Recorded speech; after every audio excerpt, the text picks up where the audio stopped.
దేశద్రోహుల కోసం వెతుకులాట ప్రారంభమైంది. 7 రాష్ట్రాలు వెతుకుతున్నారు. అందులో తెలంగాణ కూడా ఒకటి కావడమే అప్రమత్తం అవ్వాల్సిన పరిస్థితి. విశాఖపట్నం కేంద్రంగా జరిగినటువంటి పాకిస్తాన్ గూఢచర్యం కేసు దర్యాప్తులో భాగంగా జాతీయ దర్యాప్తు సంస్థ బుధవారం దేశవ్యాప్తంగా 7 రాష్ట్రాల్లో సోదాలు నిర్వహించింది.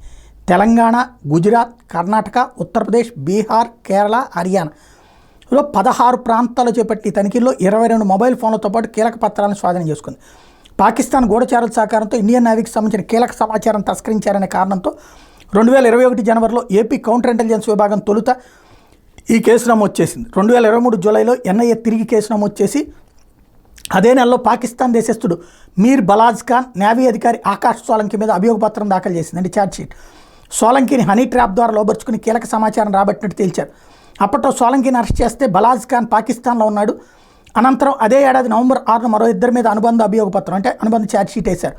అప్పుడు మన్మోహన్, సురేంద్ర పాండా, పాకిస్తాన్ గూఢచారి అల్వేన్ల మీద అభియోగాలు నమోదు చేసింది. అలాగే ఏడాది మేలో మరో పాక్ గూఢచారి అమన్ సలీం షేక్ మీద కూడా ఛార్జ్షీట్ వేసింది. వీళ్లలో మన్మోహన్ని అరెస్ట్ చేస్తే మిగిలిన 2 పాకిస్తాన్లో ఉండటంతో పరారీలో ఉన్న నిందితులుగా చూపించింది.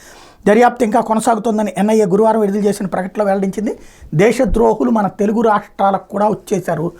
ఇక్కడున్న నేవీ వాళ్ళని వశపరుచుకుని దేశవ్యాప్తంగా కాదు, ఇక్కడ దేశవ్యాప్తంగా నెట్వర్క్ చేసుకుని పాకిస్తాన్కి పట్టుకుపోతున్నారన్నట్టు విషయం తేలుతోంది.